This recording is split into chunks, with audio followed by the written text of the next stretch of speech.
పనిచేస్తున్న భారతీయ నర్సు నిమిషా ప్రియ ఉరిశిక్ష రద్దయిందనే వార్తలు వస్తూ ఉన్నాయి సార్.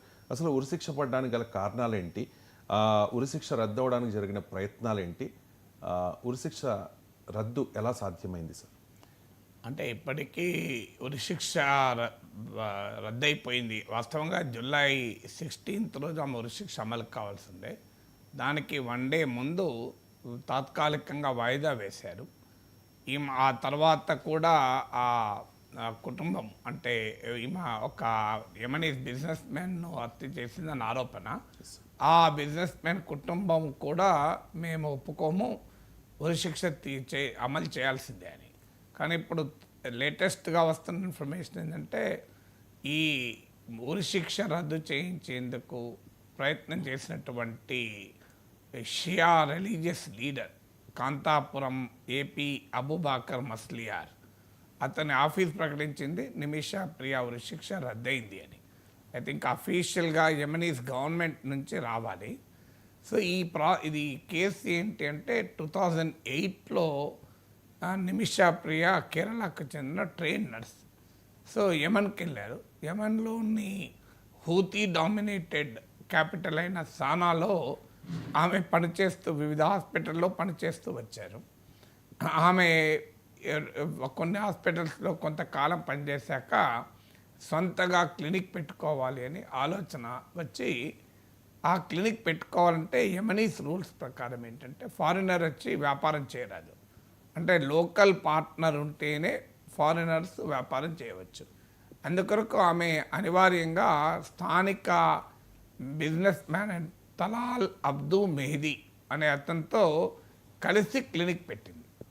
ఆమె సైడ్ నుంచి స్టోరీ ఆరోపణ ఏంటంటే ఈ తలాల్ అబ్దు మెహదీ బాగా హింసించాడు ఆమెను అని. ఆమె ఫైనాన్సెస్ తన కంట్రోల్లో పెట్టుకున్నాడు, పాస్పోర్ట్ కూడా తన కంట్రోల్లో పెట్టుకుని ఆమె దేశం విడిచిపోకుండా చేశాడు, చాలా టార్చర్ చేశాడని. సో ఆయన నుంచి బయటపడటానికి ఆమె చెప్పేది ఏంటంటే పాస్పోర్ట్ రిట్రీవ్ చేయడం కొరకు పాస్పోర్ట్ తీసుకోవటానికి ఆయనకు సెడిటివ్స్ ఇచ్చి ఆయన నిద్రలో జారుకున్నాక మత్తులో ఉండగా ఆయన వద్దనున్న పాస్పోర్ట్లు అవి తీసుకొని వెళ్ళిపోవాలి అని ఆలోచన. కానీ ఆ సెడేటివ్స్ కోసం ఇచ్చిన డ్రగ్స్ ఓవర్డోస్ వల్ల తలాల్ అబ్దు మెహదీ చనిపోయాడు. చనిపోయాక ఆమెను అరెస్ట్ చేశారు. తర్వాత కేసు చాలా రోజులు విచారణ జరిగింది. ఫైనల్గా ఇటీవల ఆమె ఉరిశిక్షను యమనీస్ ప్రెసిడెంట్ అలాగే హూతీ నాయకుడు కన్ఫర్మ్ చేశారు. సో కన్ఫర్మ్ చేసిన వాస్తవంగా ఈ ప్రాసెస్ మొత్తంలో కూడా భారత ప్రభుత్వము ఆ బాధిత కుటుంబము రకరకాల ప్రయత్నాలు చేస్తూ వచ్చింది. అక్కడ స్థానిక లాయర్ని పెట్టుకొని కూడా నిమిషా ప్రియాకు ఉరిశిక్ష పడ్డాక రద్దు చేసేలా ప్రయత్నాలు చేశారు. కానీ అక్కడ ఉన్నటువంటి చట్టాలు, అక్కడ న్యాయ వ్యవస్థ మనలాగా ఒక ఫ్రీ కంట్రీ కాదు. సో అందువల్ల ఆమెకు న్యాయం జరగలేదు. ఫైనల్గా ఉరిశిక్ష ఖరారైంది. ఉరిశిక్ష ఖరారైనాక కూడా భారత ప్రభుత్వం ఒకవైపు నుంచి, బాధిత కుటుంబం మరోవైపు నుంచి ప్రయత్నం చేసింది. కానీ మా సుప్రీంకోర్టు కూడా ఈ కేసు వెళ్తే సుప్రీంకోర్టులో అటార్నీ జనరల్ ఇచ్చినటువంటి వివరణ ఏంటంటే మనకు డిప్లొమాటిక్ ఆప్షన్స్ ఏవీ లేవు. ఎందుకంటే హూతీస్తో భారత ప్రభుత్వానికి దౌత్య సంబంధాలు లేవు. అందువల్ల అన్ని ప్రయత్నాలు ప్రభుత్వం చేయగలిగినంత రకరకాల ఛానల్స్లో చేసింది. సో ఇక చేయగలిగేది కూడా ఏమీ లేదు. కానీ ఒక ప్రయత్నం ప్రైవేట్ లెవెల్లో జరుగుతోంది. ఆ ప్రయత్నానికి కూడా ప్రభుత్వం సహకరిస్తోంది అని సుప్రీంకోర్టుకు తెలిపారు. ఆ ప్రైవేట్ లెవెల్ ప్రయత్నం ఏంటి అంటే ఈ యమన్ హూతీల కంట్రోల్లో ఉన్న ఒక దేశం కనుక అక్కడ ఇస్లామిక్ లా, షరియత్ లా అమలవుతుంది.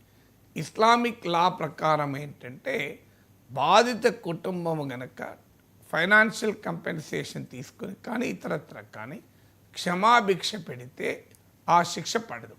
అందువల్ల ఉరిశిక్ష ఒకసారి ఖరారయ్యాక ఇక ఏకైక మార్గము బాధిత కుటుంబం అంటే తలాల్ అబ్దు మెహదీ కుటుంబం కనుక క్షమాభిక్ష పెడితే దాన్ని బ్లడ్ మనీ అంటారు. సో ఆ బ్లడ్ మనీ ఇచ్చి ప్రయత్నం కూడా పెద్ద ఎత్తున జరిగింది.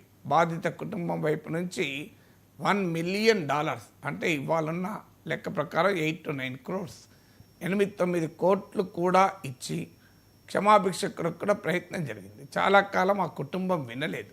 ఎందుకంటే ఈవెన్ జూలై 16th అమలు చేయాల్సిన ఉరిశిక్ష వాయిదా పడ్డాక కూడా తలాల్ అబ్దుల్ మెహదీ సోదరుడు సోషల్ మీడియాలో పోస్ట్ చేస్తూ దేవుని చట్టం అమలు కావాల్సిందే, ఆమె చేసింది నేరము, సో అందువల్ల దేవుడి చట్టం అమలు కావాల్సిందే, మేము బ్లడ్ మనీకి అంగీకరించే ప్రసక్తే లేదు అని షరియత్ లా ప్రకారం ఆమెకు ఉరిశిక్ష, అంటే అక్కడ ఉన్న చట్టాలు ఇస్లామిక్ లాస్ ఏంటంటే కంటికి కన్ను పంటికి పన్ను అంటారే, ఆ రకమైన చట్టాలు అమలు అవుతుంది. సో అందువల్ల ఆ కుటుంబం చాలా కాలం వినలే. ఆ దశలో కేరళకు చెందినటువంటి షియా రిలీజియస్ స్కాలర్ రంగంలో దిగారు. ఆయన పేరు కాంతాపురం ఏపీ అబుబాకర్ మస్లియార్. ఇతను యమన్లో ఉన్నటువంటి ఇంకో రిలీజియస్ స్కాలర్. యమన్ కూడా షియా ఇన్ఫ్లుయెన్స్లో ఉన్నటువంటి కంట్రీ. సో అక్కడ ఉన్నటువంటి యమనీస్ రిలీజియస్ స్కాలర్తో ఈయన గ్రాండ్ ముఫ్తీ అంటారు ఇక్కడ మన దగ్గర. సో ఆయన అక్కడ ఉన్నటువంటి ఇస్లామిక్ స్కాలర్, ఇక్కడ ఇస్లామిక్ స్కాలర్ కనుక ఆయన అక్కడ ఇస్లామిక్ స్కాలర్స్తో కాస్త సంబంధాలు ఉండడం వల్ల అక్కడ ఇస్లామిక్ స్కాలర్ యమన్లో ఆ Islamic scholar is a member of the supreme religious council కూడా. సో అందువల్ల ఈ ఇస్లామిక్ కంట్రీస్లో ఇరాన్ కానీ యమన్ కానీ రిలీజియస్ కౌన్సిల్సే more powerful in the political leadership. అందువల్ల ఆ సుప్రీం రిలీజియస్ కౌన్సిల్లో మెంబర్ అయిన ఒక ఇస్లామిక్ స్కాలర్తో ఈ అబూబకర్ మస్లియార్ తనకున్న వ్యక్తిగత పరిచయాన్ని ఉపయోగించి నిమిషా ప్రియ క్షమాభిక్ష పెట్టాలని ప్రయత్నం చేశారు. అందువల్ల ఆఖరికి ఈ భారత ప్రభుత్వం కూడా ఫ్రెండ్లీ నేషన్స్, అంటే మనకు యమన్తో దౌత్య సంబంధాలు లేవు, కానీ యమన్కు అత్యంత సన్నిహిత దేశం ఇరాన్, ఒక రకంగా హూతీలు ఇరాన్ ప్రాక్సీ. సో అక్కడ ఉన్న ఇరుగు పొరుగు ఇస్లామిక్ కంట్రీస్, యమన్ పైన ఇన్ఫ్లుయెన్స్ చేయగలిగిన కంట్రీస్ సహకారానికి కూడా భారత ప్రభుత్వం తీసుకుంది. అటు కాంతాపురం అబుబాకర్ మస్లియార్ చేసిన కృషి, ఇటు ప్రభుత్వము చేసిన diplomatic and non diplomatic efforts అన్నీ ఫలించాయి. ఫైనల్గా నిమిషా ప్రియాకు ఉరిశిక్ష పడడం లేదు. ఇప్పుడు వస్తున్న వార్తలు ఏంటంటే ఆ బాధిత కుటుంబం బ్లడ్ మనీకి అంగీకరించింది, ఆ నష్టపరిహారం చెల్లించి నిమిషా ప్రియను బదిలీ వేయడానికి అంగీకరించింది అనేది వార్తలు. అయితే అఫీషియల్గా ఇంకా యమనీస్ గవర్నమెంట్ కన్ఫర్మ్ చేయాలి. ఇప్పటికైతే కాంతాపురం ఆఫీస్ మాత్రం కన్ఫర్మ్ చేసింది.